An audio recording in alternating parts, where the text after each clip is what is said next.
Esta palabra lleva por título una gran cruzada.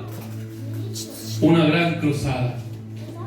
Muchas veces en la vida se nos presentan diferentes tipos de problemas, se nos presentan diferentes tipos de situaciones, ¿sí? Algunos más pequeños, otros más grandes, pero muchas veces se nos presentan problemas, situaciones, circunstancias que realmente son verdaderos desafíos. Y muchas veces no nos sentimos con la capacidad, muchas veces nos sentimos que muchas veces no sentimos estar a la altura del problema. Muchas veces vemos que no solamente es un desafío, sino que es algo que en cualquier momento nos tapa o nos aplasta y nos termina matando, hablando espiritualmente. Muchas veces nos encontramos frente a esos desafíos. Dice, y hay problemas que van más allá de nuestra fuerza, más allá de nuestras capacidades, o más allá de lo que nosotros creemos que podemos llegar a aguantar o a soportar. Son esos momentos cuando se agotan nuestras fuerzas. Son problemas que consumen toda nuestra fuerza, que absorben. Son problemas que no son suficientes los recursos que tengamos. Se termina la esperanza y solo nos encontramos envueltos de impotencia, de no poder hacer nada, de no saber qué hacer ni para dónde correr. Muchas veces nos encontramos en situaciones como eso. Nosotros vemos en la Biblia al pueblo de Dios. Dice que Israel, después de haber estado esclavo en Egipto por más de 400 años, Dios envía a Moisés para sacar a su pueblo. ¿Y de qué forma lo saca? Dios lo saca de manera poderosa. El pueblo de Israel, mientras estaba en esclavitud, antes de Dios libertarlos de aquel lugar, han visto prodigios, han visto señales, maravillas, e incluso el mismo imperio de Egipto, el mismo rey ha tenido que reconocer que había un Dios soberano.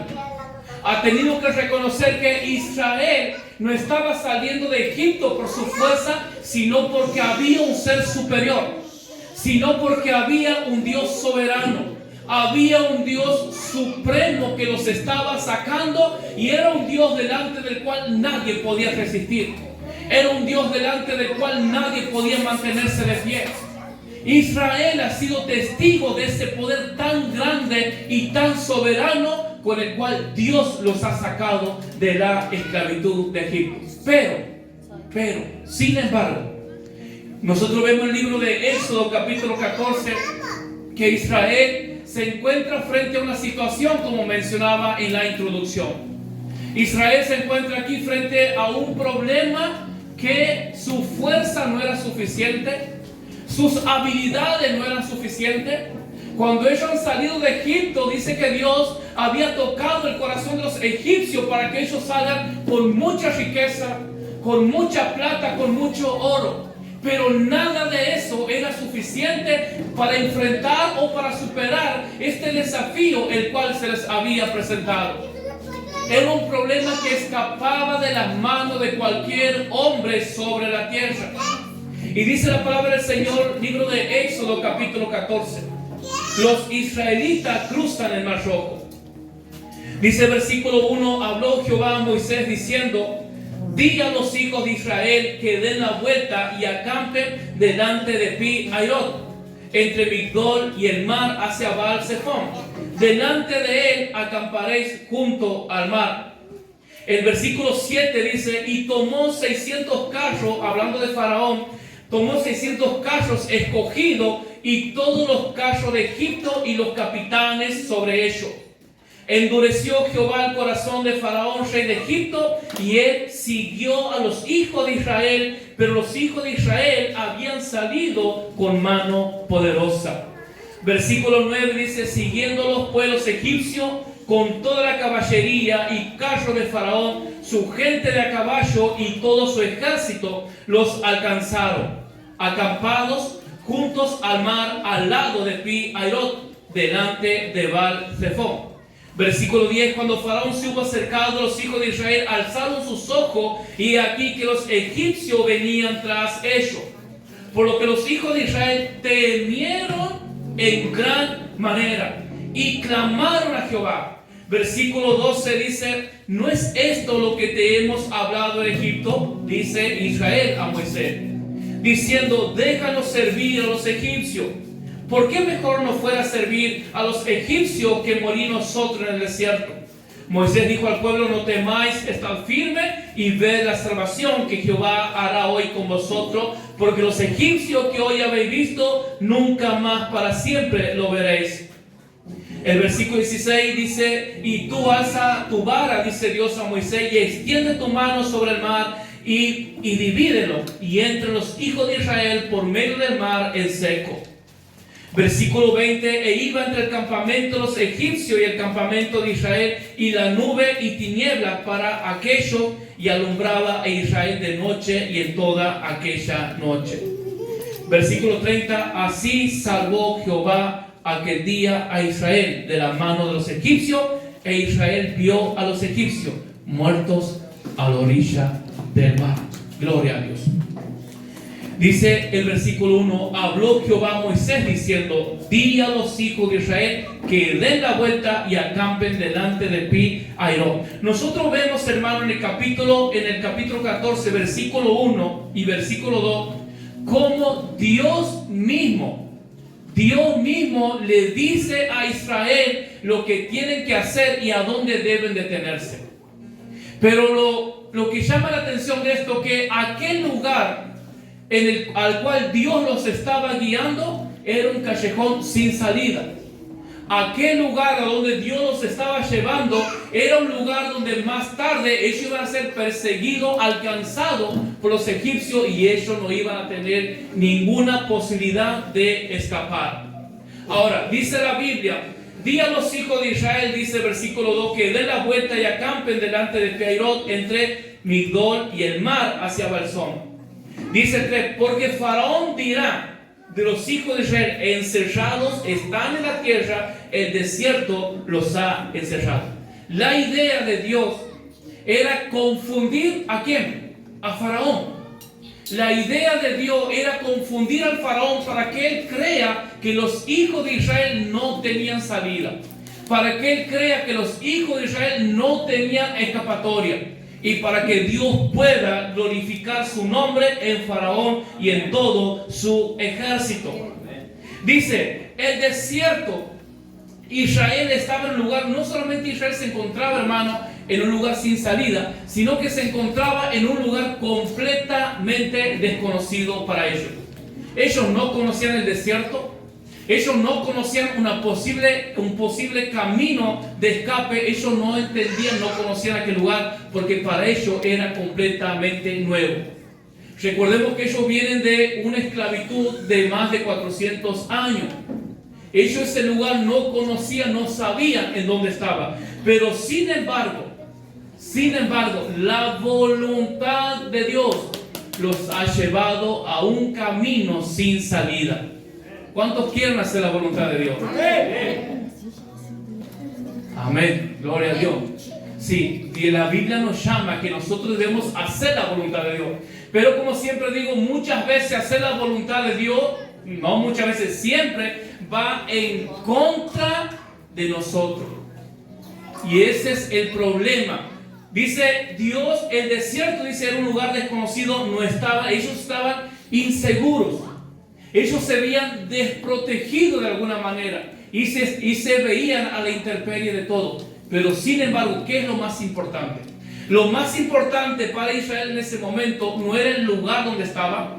Lo más importante no era el mar que tenían a la espalda, sino que lo más importante es que ellos estaban bajo la voluntad de Dios.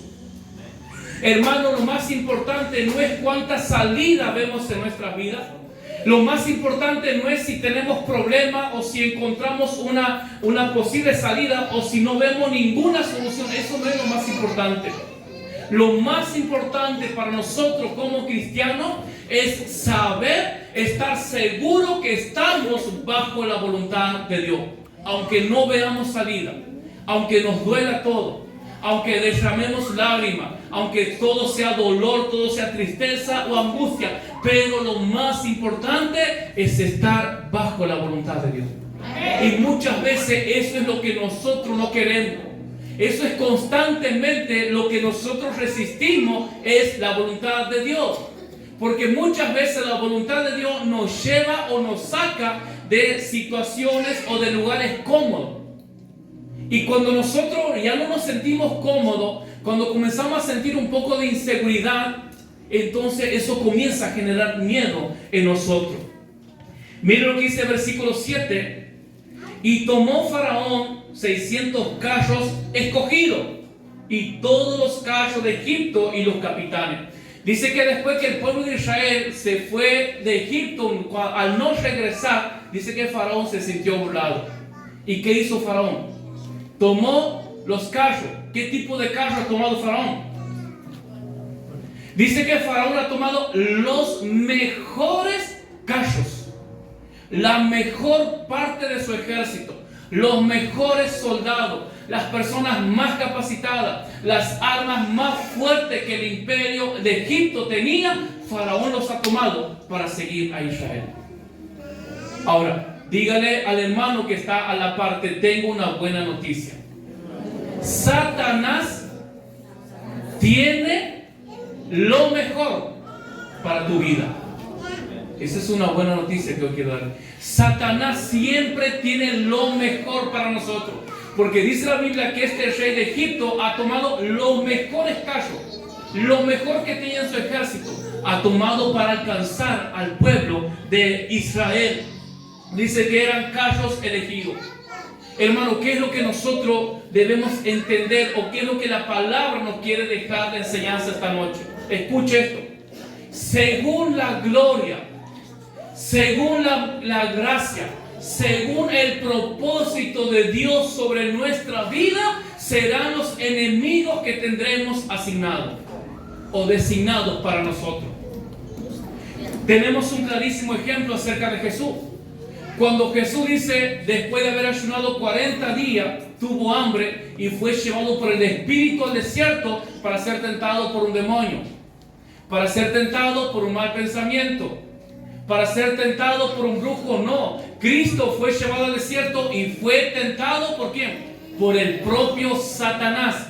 ¿Por qué? Porque estamos hablando de Cristo, porque estamos hablando de Dios en la tierra, porque estamos hablando de un ser con un propósito eterno. Satanás sabía que estaba frente a una persona que iba a morir, que lo iba a derrotar y que eso iba a traer salvación al mundo entero.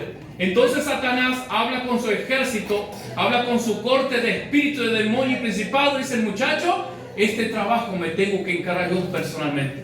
Este no es un trabajo para usted, tengo que hacerlo yo personalmente. Porque a este hombre, porque a esta persona, no cualquiera lo va a detener. Entonces esto tengo que ocuparme yo personalmente. ¿Por qué? Porque el propósito de Jesús era grande. Porque lo que Jesús cargaba era grande y era poderoso. Y él sabía que no cualquier espíritu, no cualquier demonio lo iba a hacer temblar o dudar a Jesús. Aunque de hecho ni siquiera él ha podido. Más adelante, digo, en el Antiguo Testamento vemos otro ejemplo claro en la vida de Job. ¿Cómo era Job? Un hombre íntegro. Job era un hombre recto. Job era un hombre temeroso de Dios y amaba a Dios y apartado del mal. Pero ¿quién se ha presentado delante del trono de Dios para tratar de desviar a Job del propósito de Dios? ¿Quién se ha presentado delante de la corte celestial para poner un tropiezo a Job, para hacerlo caer, para hacerlo dudar y apartarlo de lo que Dios tenía para él? ¿Un espíritu? ¿Un demonio? No, el propio Satanás. ¿Por qué? Porque Job no era cualquier persona. En el mundo espiritual, Job era una persona de propósito. En el mundo espiritual, Job era una persona de gran estima a los ojos de Dios. Entonces nuevamente Satanás se reúne y dice: no, muchachos, de este también me tengo que encargar yo, porque este tipo es grande, este es fuerte y necesita a alguien fuerte para intentar detenerlo. Más adelante en el Nuevo Testamento vemos en el libro de Tesalonicenses al apóstol Pablo. El apóstol Pablo, un hombre escogido por Cristo, ungido por Cristo, enviado por Cristo, designado, llamado y designado por Dios para recibir la revelación del Evangelio. Pero sin embargo, en Tesalonicenses dice Pablo a la iglesia: Una y otra vez quisimos ir a vosotros, pero ¿quién se lo opuso? El diablo. Entonces Satanás sabía que cualquier loquito no lo iba a detener a Pablo. Satanás sabía que con un simple pensamiento, con un dardo, con una duda, no lo iba a detener a Pablo, porque Pablo era un hombre de fe. Pablo era un hombre que cargaba unción. Pablo era un hombre de propósito. Pablo era un hombre de presencia. Entonces el diablo sabía que no con cualquier cosa lo iba a detener. Entonces nuevamente Satanás dice, no, de este me tengo que encargar yo también personalmente. Y así funciona en nuestra vida espiritual.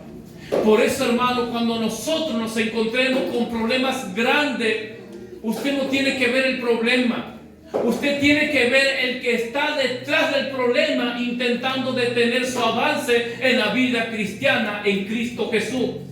Usted no tiene que ver a la persona que le hace mal. Usted no ve a las personas que se levantan en contra. Usted tiene que ver, usted tiene que entender, mejor dicho, que si es grande es la tormenta que se ha levantado, si son grandes las tempestades, si son grandes los problemas, si constantemente se levanta gente en su contra, si a nadie le cae bien, usted tiene que entender que eso es porque hay algo grande de Dios sobre su vida, y lo cual Satanás está intentando detener.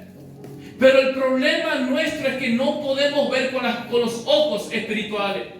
Y al ver con los ojos naturales que vemos, simplemente no vemos más allá de la realidad. No podemos ver más allá de las circunstancias. No podemos ver que lo que yo estoy pasando es Satanás quien está detrás intentando detenerme. Por eso, hermano, debemos gozarnos. Debemos alegrarnos cuando las personas se levanten contra nosotros. Cuando haya problemas, cuando hay gente que murmure, que nos critique, cuando hay gente que quieran vernos caídos, debemos gozarnos, porque eso significa que algo grande Dios ha puesto sobre su vida. Porque eso significa que hay un propósito que usted carga. Porque eso significa que usted carga una presencia, que usted carga una gracia, el poder de Dios, que usted está haciendo un estorbo para Satanás. Pero nosotros, ¿qué pasa? Nos sentimos a menos. Miren lo que es Satanás, cómo nos gana, cómo nos toma ventaja. Nosotros, en lugar de reconocer, o mejor dicho, en lugar de recordar la identidad que tenemos en Cristo, nos tiramos abajo. No, me he dicho que no sirve, yo creo que tienes razón. No sirvo. No, me he dicho que yo soy mala persona. No, tienes que recordar tu identidad. Eres un hijo de Dios. Cristo ha muerto por tu vida. Tienes la presencia del Espíritu Santo. Cargas la unción del Espíritu Santo. Sos una persona con propósito. Sos una persona con dones, con ministerio. Por eso Satanás se ha levantado contra tu vida. Pero él no va a venir personalmente a decirte: hola, me llamo Satanás, mucho gusto y voy a atacarte. No. Él es astuto, Él es inteligente, Él es sabio. Él sabe a qué persona va a tocar, Él sabe a qué persona va a levantar, porque Él sabe dónde nos va a hacer doler. Por eso necesitamos recordar nuestra identidad en Cristo. Satanás sabía que si este pueblo de Israel lograba cruzar ese mar rojo, el propósito de Dios los esperaba detrás de eso. Él sabía que detrás de eso estaba la tierra prometida. Él sabía que si no mataba a Israel, vendría de hecho el Salvador del mundo, el Mesías. Él sí lo sabía. Por eso que él ha usado a a Faraón, para que él pueda escoger los mejores carros para intentar detener a Israel. Pero así también, como Satanás envía principados, potestades o demonios de rango según la consagración o según el propósito de nuestra vida, también Dios envía ángeles, también Dios envía principados para que nos puedan defender según y conforme el llamado que Dios tiene para nosotros. Entonces no hay nada por qué temer. Si viene un principado de Satanás, si Satanás levanta el mundo entero para hacerme sentir mal, para humillarme, gloria a Dios, porque eso significa que hay algo en mi vida que le está molestando. Hay algo en nuestras vidas que le está incomodando. Dice la Biblia que cuando Josué, después de haber fallecido Moisés, tiene que guiar al pueblo. Ahora Josué dice que se encontraba José, un líder militar, Josué se encontraba frente a los muros de Jericó. Algo que no podía ser derribado, algo que humanamente no podría ser destruido. Pero ahí estaba Josué. Y un día dice que Josué ve una visión y ve a un soldado, ve a un guerrero, a un valiente, fuerte, alto, grande. Y dice que Josué se acerca y dice: ¿eres de los nuestros o eres de nuestro enemigo? Y la respuesta de este personaje: no, mas como príncipe del ejército de Jehová he venido. Josué no estaba solo. Ahora, Dios sabía lo que Josué cargaba. Y Josué también sabía lo que él cargaba. Él sabía que él ha sido designado para guiar a Israel. Él sabía que él ha sido designado, que tenía la responsabilidad de guiar a Israel para que puedan alcanzar las promesas que Dios tenía. Josué sabía, Dios lo sabía y el diablo también lo sabía. Pero así como el diablo intentaba detener, también Dios ha enviado su príncipe para ayudar a Josué. Así que mi querido hermano, pase lo que pase, tiene que estar confiado. Porque si es grande el problema, también es grande el respaldo que tienes de parte de Dios. Porque si 100 demonios se han levantado, es porque también hay millones de ángeles a tu favor. Entonces no te van a matar. El problema no te tiene que matar. El versículo 8 dice: y endureció Jehová el corazón de Faraón, rey de Egipto, y él siguió los hijos de Israel. Pero los hijos de Israel habían salido con mano poderosa. Los hijos de Israel habían salido con mano poderosa. Cuando hablamos de mano poderosa, hablamos de intervención de Dios. Cuando hablamos de cuando la Biblia, habla de mano poderosa, habla de diferentes momentos, circunstancias en el cual el poder de Dios se ha manifestado sobre una persona, sobre un pueblo o sobre una nación. Dice el libro de Samuel, 1 Samuel capítulo 7, versículo 13. Dice: así fueron sometidos los filisteos y no volvieron más a entrar en el territorio de Israel. Y la mano de Jehová estuvo contra los filisteos todos los días de Samuel. Faraón ha preparado sus mejores carros, sus mejores hombres, sus mejores armas de guerra, sus mejores valientes. Pero él no era consciente que Israel había salido de Egipto con mano poderosa. Así que mi querido hermano, venga lo que venga, o se levanten problemas, se levanten personas, se levanten gobernadores, se levanten presidentes en contra de usted, usted tiene que saber que usted ha sido llamado, que usted ha sido traído y usted es sostenido por la mano poderosa de Dios. Amén. Y donde hay un hombre, donde hay una mujer, donde hay un pueblo sostenido con la mano poderosa de Dios, nada ni nadie lo puede destruir. Amén. Libro de Reyes, 1 Reyes 18:46. Dice la Biblia que la mano de Dios vino sobre Elías tibita. Y dice que cuando la mano de Dios vino sobre Elías, Elías corrió más rápido que los caballos de acá. O sea que la mano de Dios le ha dado capacidades sobrenaturales. La mano de Dios ha venido sobre Elías y le ha dado capacidad para poder sobreponerse y caminar por encima del problema, por encima de la circunstancia, por encima de la dificultad, porque eso hace el poder de Dios. Entonces tenemos en Samuel que dice que la mano de Dios, dice, los filisteos fueron sometidos y no volvieron más. Cuando la mano de Dios está sobre un hombre, cuando el poder de Dios está sobre una mujer, ese poder de Dios somete a nuestros enemigos. ¿Cuál es el enemigo?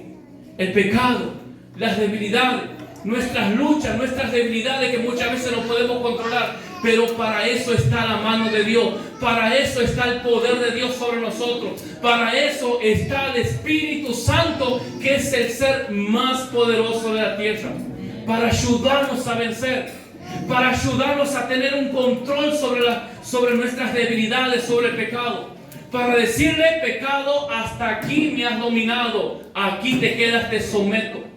Te someto bajo la autoridad de Cristo. Te someto bajo la obediencia a la palabra de Cristo. Dios nos ha dado el poder para someter a nuestros enemigos. Amén. Y no solamente para someter a nuestros enemigos, sino dice que la mano de Dios vino sobre Elías y lo dimensionó. Lo puso a correr más allá de las fuerzas naturales. Así que, hermano, no tenga miedo, no tenga temor. Cuando alguien se levanta, cuando hay proceso, cuando hay problema, cuando hay dificultad, recuerde su identidad. Recuerde que la mano de Dios está sobre su vida. Recuerde que nosotros tenemos la capacidad, por la gracia de Dios, de caminar por encima de los problemas, de vencer las dificultades, de sobreponernos a las adversidades. El versículo 10 al 12.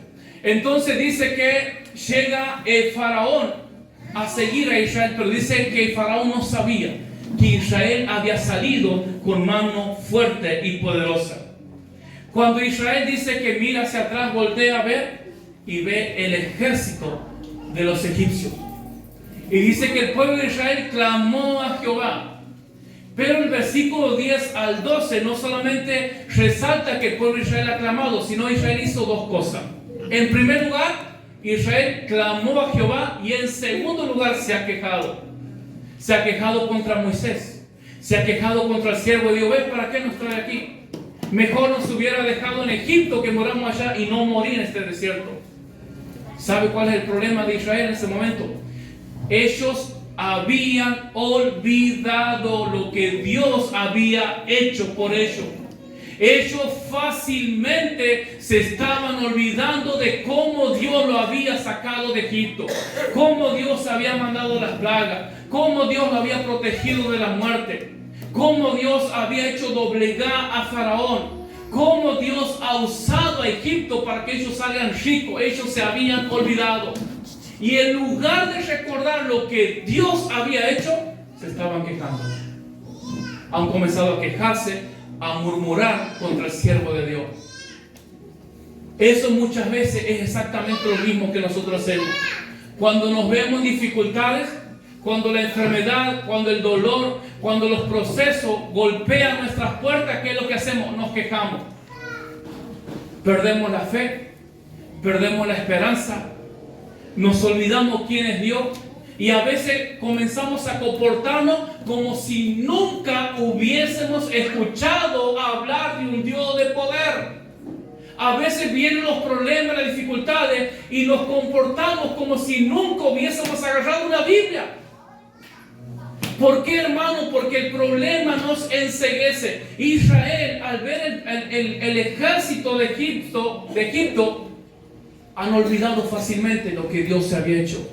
Mi querido hermano, mi querida hermana, nunca olvides lo que Dios ha hecho por tu vida. Nunca debemos olvidar lo que Dios ha hecho en el pasado. Porque si nosotros olvidamos fácilmente lo que Dios ha hecho en el pasado, no vamos a poder triunfar. Pero si cuando nosotros estamos en adversidad, cuando estamos en prueba, cuando estamos con una enfermedad y recordamos lo que Dios ha hecho, vamos a decir, no, para. Dios lo ha hecho y Dios lo va a volver a hacer. Si Dios me ha sanado antes, ¿por qué no lo va a sanar ahora? Si Dios me ha levantado antes cuando yo estaba caído, cuando estaba caída, ¿por qué Dios no lo va a hacer ahora? Dios me ha levantado y Dios me va a volver a levantar. Esa es la actitud que nosotros debemos tener. Pero el problema es que se nos olvida. Sencillamente nos olvidamos. Y ahí viene la queja, la murmuración, la duda, el miedo, temor, y comienza Satanás a atacar y nos llena la mente y nos termina como terminamos derrotados, terminamos afligidos, terminamos en el piso, terminamos en el foso, en el fango cenagoso, como dice el salmista. ¿Por qué? Porque hemos olvidado quién es Dios, porque hemos olvidado de dónde Dios nos ha traído, porque hemos olvidado lo que dice la palabra, que Él es un Dios poderoso. Ese ha sido el problema de Israel. Entonces Israel cayó en incredulidad. Han comenzado a afligirse, han comenzado a preocuparse, porque habían olvidado lo que Dios había hecho. Pero la gracia de Dios, la misericordia de Dios, Dios responde a esa oración. Aunque al principio ha sido un clamor. Algo más que resaltamos aquí, no hay registro, al menos en la Biblia, de que Israel haya levantado un altar o que haya orado a Dios desde que Dios los sacó de Egipto. La Biblia nos dice que ellos habían orado. Pero aquí, cuando las cosas han comenzado a apretar, cuando las papas han comenzado a quemar, han clamado a Dios. ¡Ay, Señor, ten misericordia! Pero al menos la palabra nos dice que se habían detenido un poco para adorar a Dios, o que habían orado a Dios, o que habían dado gracias por la liberación, no lo dice. Pero como las cosas estaban mal, se estaban acordando de Dios. Y eso es exactamente lo que muchas veces hacemos. A veces todo está bien, ni nos acordamos, ni ganas tenemos de venir a la iglesia. ¿Por qué? Porque estamos bien, sencillamente. Me sigo. Pero no debemos esperar eso, hermano. No debemos esperar que las cosas estén mal, que la miseria, la enfermedad, la desgracia golpeen nuestra puerta para volvernos a Dios y para clamar. Dice el versículo 13, Dios en su gracia, en su soberanía, Dios responde a Israel.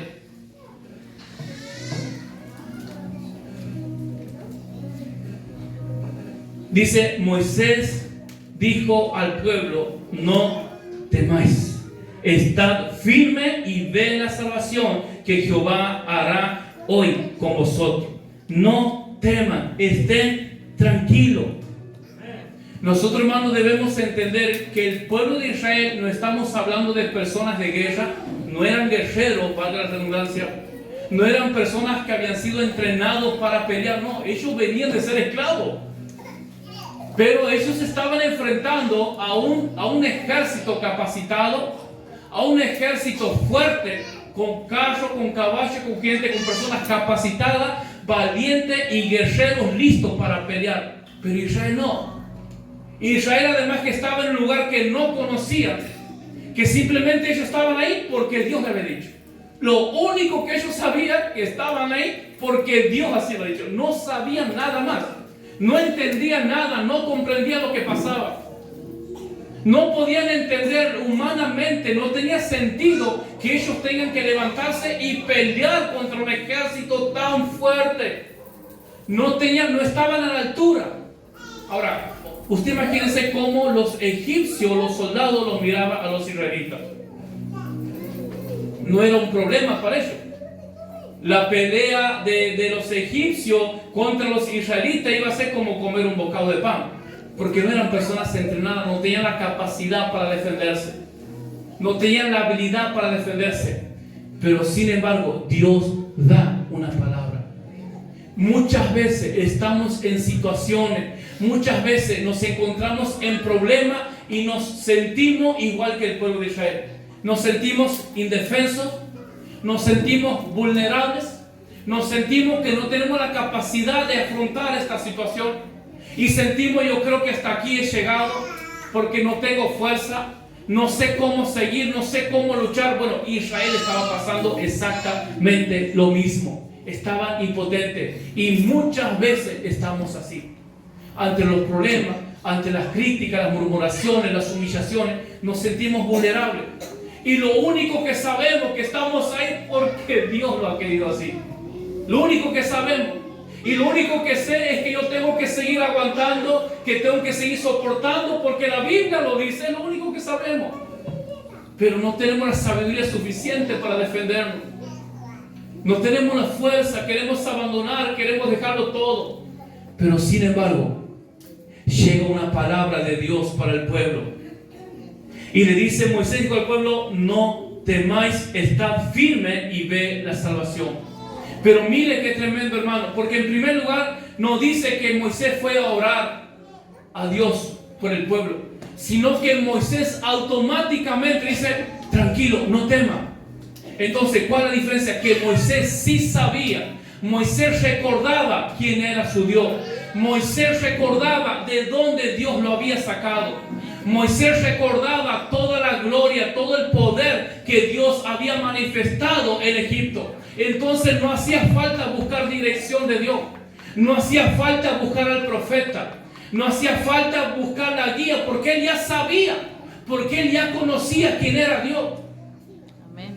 Necesitamos hombres y mujeres como Moisés. Amén. Necesitamos tener esa memoria de no olvidarnos lo que Dios ha hecho en el pasado.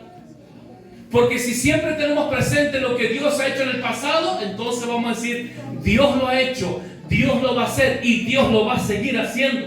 Amén. Si Él me ha sanado, Él me va a sanar de nuevo. Y en la futura enfermedad Él lo va a seguir haciendo. Si Dios ha sacado de mi vida el miedo, si Dios en un pasado me ha librado del miedo, me ha librado del temor, me ha librado de la muerte, ¿por qué no ahora? Claro que lo va a hacer de nuevo. Y no solamente lo va a hacer de nuevo, sino que después otra vez lo va a hacer. Esa es la actitud que necesitamos tener. Necesitamos ser esos Moisés. Nuestra familia, la iglesia, nuestros hijos, su esposo, su esposa necesita alguien con esa fe que diga, tranquilo, no temas. Tranquilo, todo va a estar bien. No tengas miedo. Dios lo va a hacer. Dios nos va a sacar adelante. Él está con nosotros como poderoso gigante. No hay nada que temer.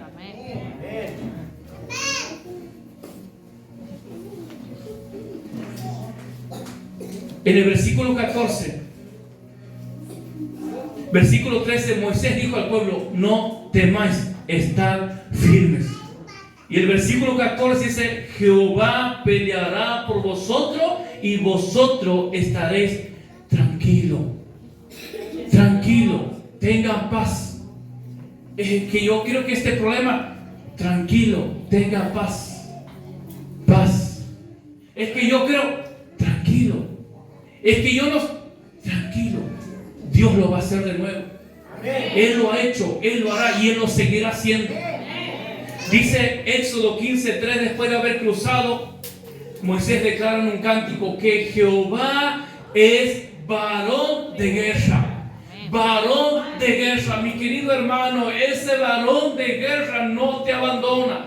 Ese varón de guerra garantiza nuestra victoria. Ese varón de guerra ha garantizado nuestro éxito. Ese varón de guerra ya ha garantizado y ha firmado nuestra salida del proceso. Él ya ha ordenado, Él ya ha decretado que no vas a morir en el proceso.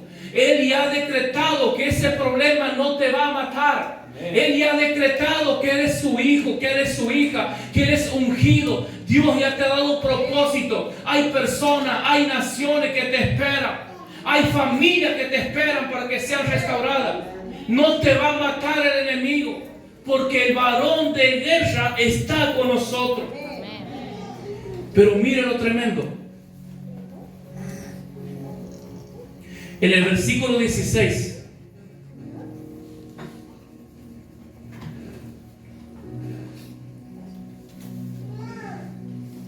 Dice el 14, Jehová peleará por vosotros y vosotros estaréis tranquilos. Pero ¿qué tenía que hacer Moisés? Algo tenía que hacer.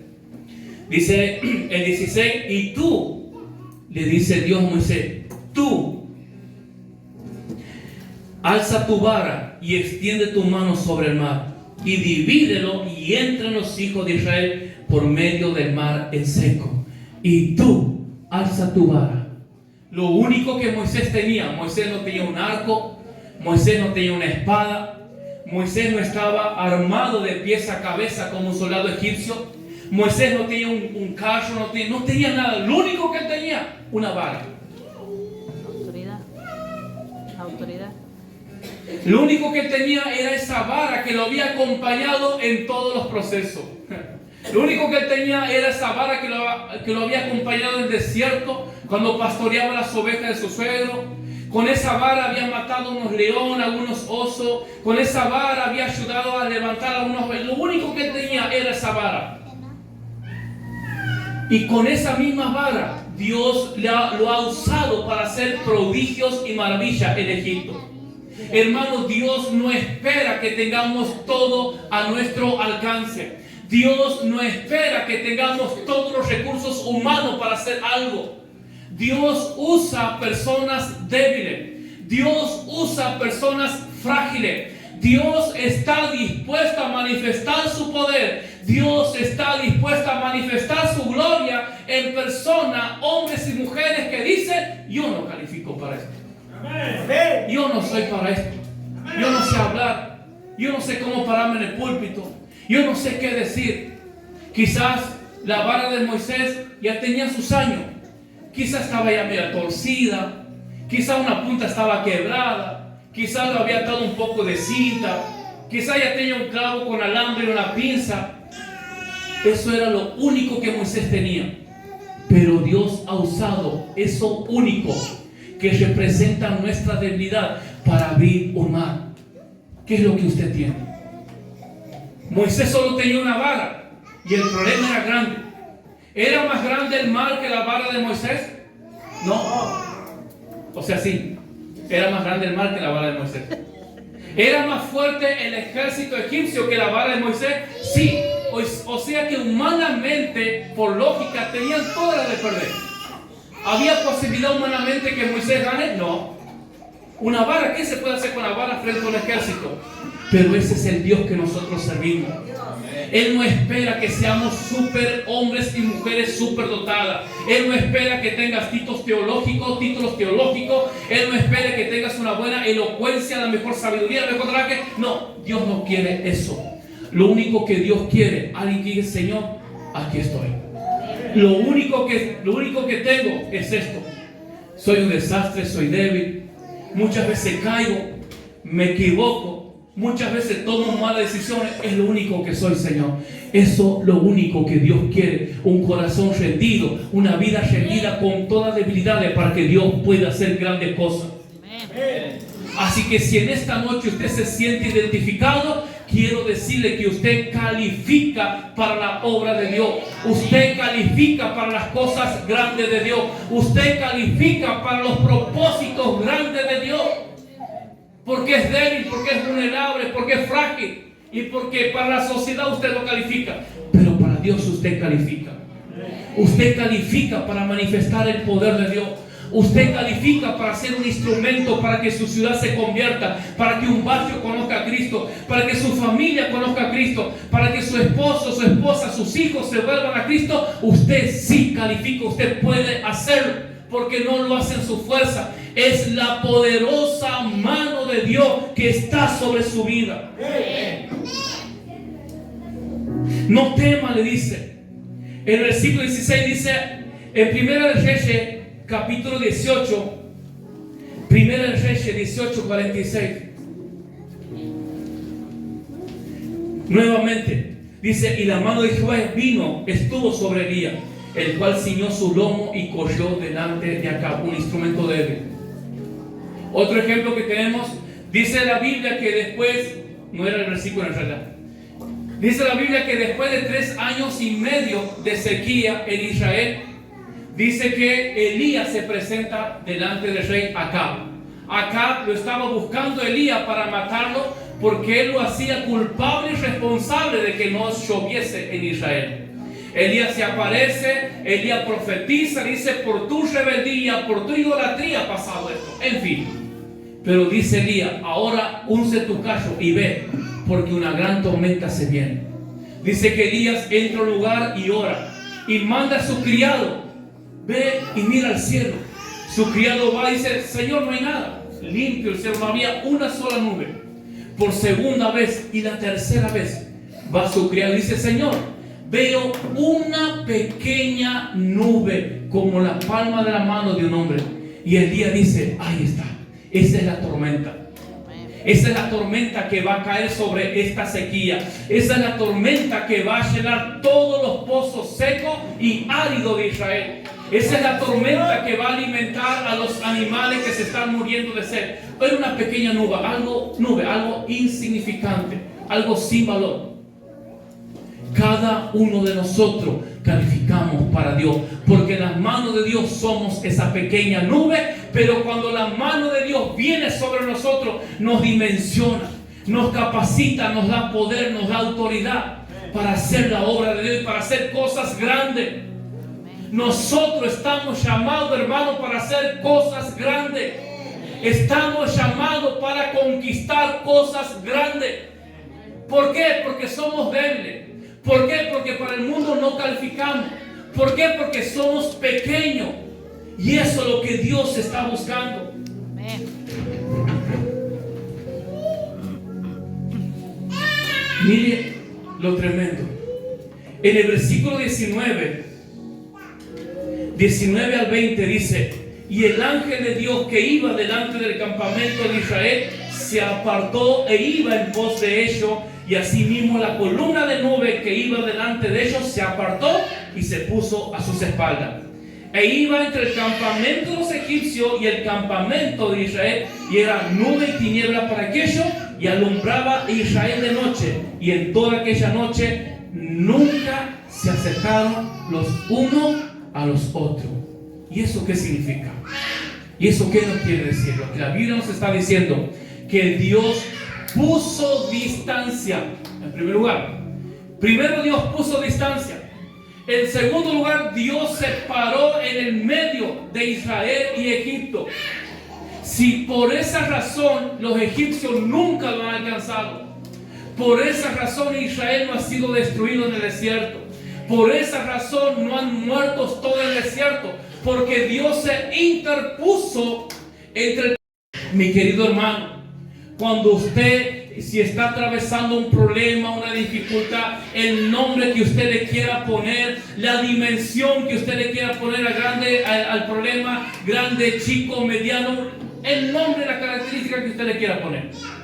Pero hay algo mucho más importante, que Dios está en el medio entre usted y el problema. Dios está en el medio entre usted y la dificultad. Por lo tanto, usted no va a morir. Muchos estamos aquí, y si nosotros nos ponemos a pensar, sabemos que no deberíamos estar aquí. Hay personas que dicen: yo no tendría que estar viva, yo no tendría que estar aquí, yo tendría que estar enfermo, paralítico o muerto. Pero nunca ha pasado. En realidad ninguno de nosotros tendríamos que estar aquí, pero estamos aquí porque la gloria, porque la presencia de Dios hace una división entre nosotros y el problema. Entonces nosotros lo único que escuchamos es aullar el problema. Lo único que escuchamos es la tormenta, es el ruido. Pero el problema no tiene la autoridad, no tiene el poder para atacar o para matarnos, no, o para detenernos. Somos nosotros los que le cedemos ese poder. Somos nosotros los que le cedemos el lugar para que nos termine destruyendo. Pero Dios nunca lo ha querido así, porque Él está en el medio. Así que confíe, hermano. Tenga paz, tenga confianza. El problema que usted ve, eso es lo que usted es, simplemente un león que está rugiendo, pero no lo va a tocar, no lo va a destruir. Su vida está en las manos de Dios, sus hijos están en las manos de Dios, su matrimonio está en las manos de Dios, el propósito, los dones, los ministerios, todo está en las manos de Dios. Tenemos el respaldo de la gloria de Dios. Tenemos el respaldo del Espíritu Santo de Dios. Entonces vemos a Dios hablando a Moisés, guiándolo, y vemos una tempestad. Dios había provisto el milagro que Israel necesitaba, porque lo único que Israel lo podía salvar era un milagro de Dios. ¿Y cuál era el milagro? Que las aguas se abran. Dios ya ha provisto tu milagro. Dios ya ha provisto tu sanidad.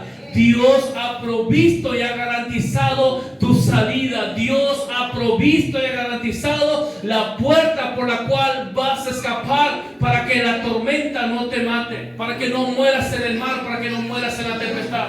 Tienes que estar tranquilo. Dios ya ha provisto, tranquilo.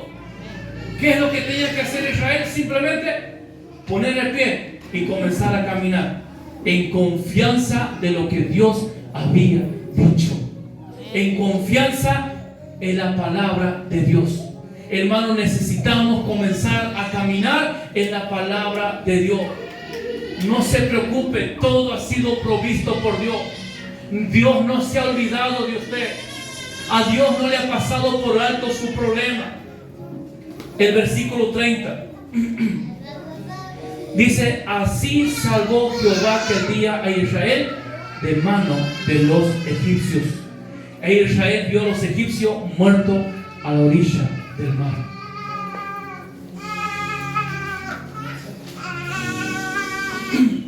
Así salvó Jehová a Israel de los egipcios. Dios es nuestro Salvador. El Señor es nuestro Salvador. La salvación ya ha sido provista.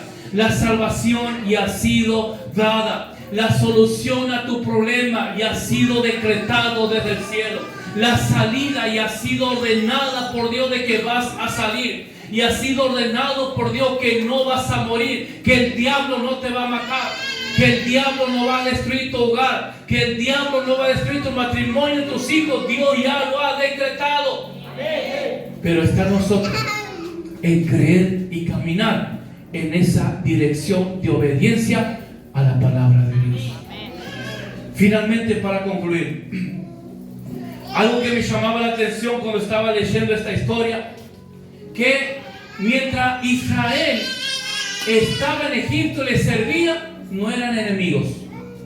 Mientras Israel estaba y le servía a los egipcios, no los perseguían. Quizás eran los mejores, no hay otro como los israelitas. Qué fuerza que tienen, qué potencia que tienen, mira cómo trabajan. Che, qué guapas que son esa gente, decían. Pero ¿hasta qué? Hasta que Dios los ha sacado de la esclavitud. Entonces cuando Dios los saca de la esclavitud, cuando ellos salen de esa esclavitud, automáticamente se vuelven enemigos de los egipcios. Entonces ahora ya tenían un enemigo con el cual pelear. Antes no. Lo único que tenían que hacer era trabajar, armar el barro, los ladrillos y edificar. Pero ahora, como Dios lo había sacado de la esclavitud, como Dios lo había sacado de servidumbre, entonces ahora han aparecido los enemigos. Es exactamente lo mismo que pasa con nosotros. Mientras nosotros estábamos en el mundo, mientras nosotros hacíamos y complacíamos los deseos de nuestra carne, no teníamos ningún problema, todo estaba bien. Che, mira qué mujeriego, que ha visto cuántas tiene. Todo estaba bien. Che, mira, lo maltrata a la esposa, lo pega. Che, qué hombre que sos, qué tipo macho, cómo se lo banca. Che, mira, no le hace caso a la esposa, hace lo que quiere. Wow, qué tremendo. Eso cuando estábamos en el mundo.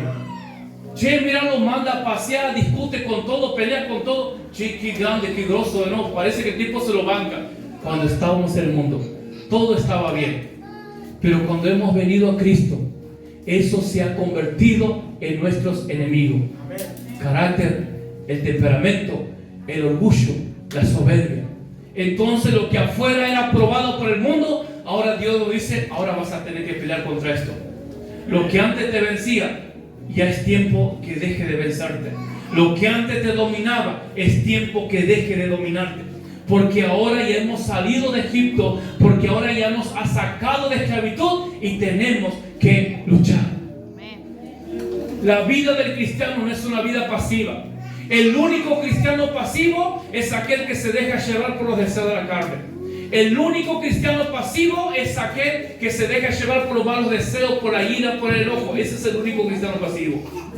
Pero cristiano activo es aquel que presenta lucha, que pelea, que tiene marca, que tiene cicatrices, que viene, que llora, que se arrepiente, que se conoce. Eso habla de una persona que está luchando, que está peleando. Pero para gloria de Dios, dice el apóstol Pablo, con esto finalizo. Romanos 6:14. El pecado ya no es más su amo, porque ustedes ya no viven bajo las exigencias de la ley, en cambio viven en la libertad de la gracia de Dios. Entonces ahora tenemos enemigos para luchar: los deseos de la carne, el orgullo, la soberbia, la altivez, la asidia, concupiscencia. Todas esas cosas ahora se han convertido antes eran nuestros aliados. Convivíamos juntos, lo abrazamos, lo acariciamos, todo estaba bien. Pero ahora son nuestros enemigos. Pero tranquilo, estén tranquilos, porque Dios nos dará la victoria. Perdón, Dios ya nos ha dado la victoria en la cruz del Calvario. En la cruz del Calvario Él ha vencido por nosotros. En la cruz del Calvario Él ha vencido el pecado, Él ha vencido la muerte, ha vencido la inmundicia, para que hoy nosotros en su nombre seamos más que vencedores. ¿Y cómo venzo? Bueno, dice que no nos ha dado espíritu de cobardía, sino de poder, amor y dominio propio. Entonces cuando caemos porque nos gusta y porque no presentamos resistencia y no estamos luchando, sencillamente. No le echemos la culpa al diablo. Caímos porque nos gusta. Y porque no presentamos resistencia, no estamos luchando. Pero Dios no quiere esa vida. Él nos ha dado el poder para que el mar se abra. Él nos ha dado el poder para ser usados por Dios. Póngase de pie, por favor, esta noche.